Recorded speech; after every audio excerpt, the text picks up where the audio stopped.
I totally forgot to check my last video, and YouTube decided it was a short, so it did cut it short. But that's fine. I'm just gonna do another one on the same subject because after the video yesterday and today, I had time to think about it, and I didn't give any examples. So today I'm going to give some examples of ancestral pain, as I call it, or ancestral blockages, transgenerational trauma. And I'm going to use my own experience, my own life, as a reference.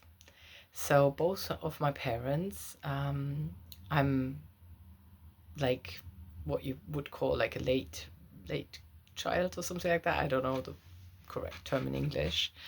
But both of my parents are quite old. They were born during the war. My father was born 1940 and my mother was born 1942. So they both experienced the war as small children and were traumatized by it, obviously. Both experienced hunger as well, and that was a big issue. So they both couldn't throw anything away, like any food, even if it was moldy. They were both really strict about eating everything that was on your plate. And they both gained weight when they were in their 40s and 50s. So I developed an eating disorder when I was quite young, because food was restricted and also put on you, like you had to eat the plate, everything that was on the plate, and on the other hand you got told off for eating too much, for being too big, whatever. So there was like an imbalance in my system. And I only figured that out when I was a mother and I visited my parents with my daughter, and they tried to force my daughter to eat all of her plate. And I said, I don't want you to do that because that can cause eating disorders. And they didn't realize. They were like, no, well, no, that we don't think so because that didn't happen with you. And only then, and that was I was already nearly 40, only then I did realize that is an ancestral problem. Because if you don't go to the root of the problem, where does it come from? Why is there a problem about eating, about food, about starvation, about hunger in me? Because I never, I mean, I've been born 1974, so of course there wasn't any food shortage at all in the western part of Germany. So yeah, where did it come from? Obviously from my parents, but also even further, because both sides had parents and grandparents and all of that, and they had been through the First World War with all that horrible aftermath.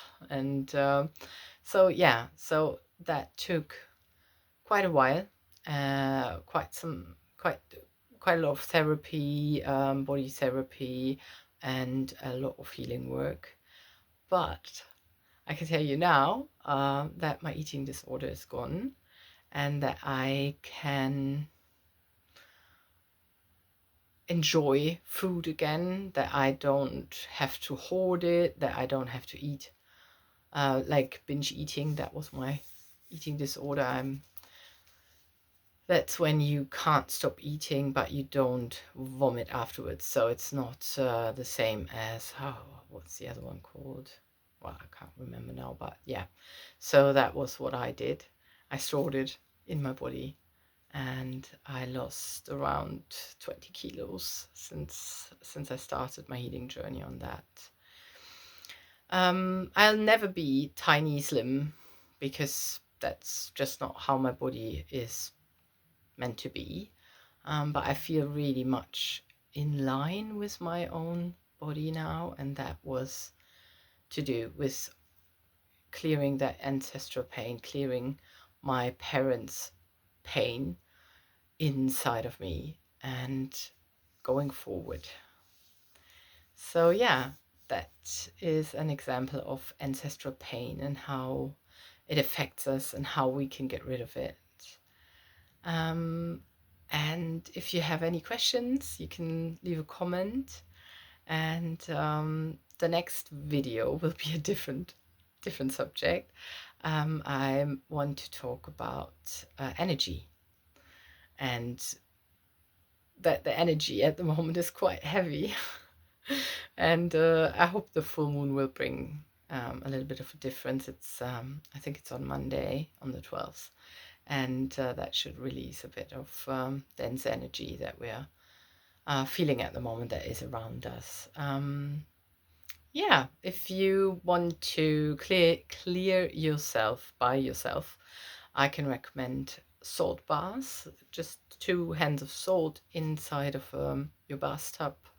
Or if you don't have a bathtub, you can also put some normal salt. It doesn't have to be a fancy one, just normal salt in your hand. Water it a bit under the shower, make it wet, and then scrub your body with it, and then you release with the salt. You release the density, the hard energies, the dense energies that we have around at the moment. So yeah, thank you. This is for, by the way, where I'm sitting is my little healing room, also called a, what's it called again in English? In England, the I forgot. It's very small, and it's called a it's gone. I think because it's like it's square, it's called something like that, but never mind. So this is where I'm sitting, where I'm working for my clients, and I just did 2 remote healings. So that means that the client doesn't have to be online, doesn't have to be on the phone with me. I can just clear the energies. I did animal communication and some energy clearings for a client. So yeah, if you have any questions, if you want to have a session, you can just leave me a comment, send me a message. My email address should be in the info box. I'm going to try to be more officially on YouTube. It's bear with me, it's a learning curve. So thank you for listening, and yeah, I hope you can understand a little bit more about what ancestral pain, what ancestral healing, what ancestral transgenerational stuff actually means, and how we can, how we struggle with it and how we can overcome it. Okay, have a lovely day. Bye.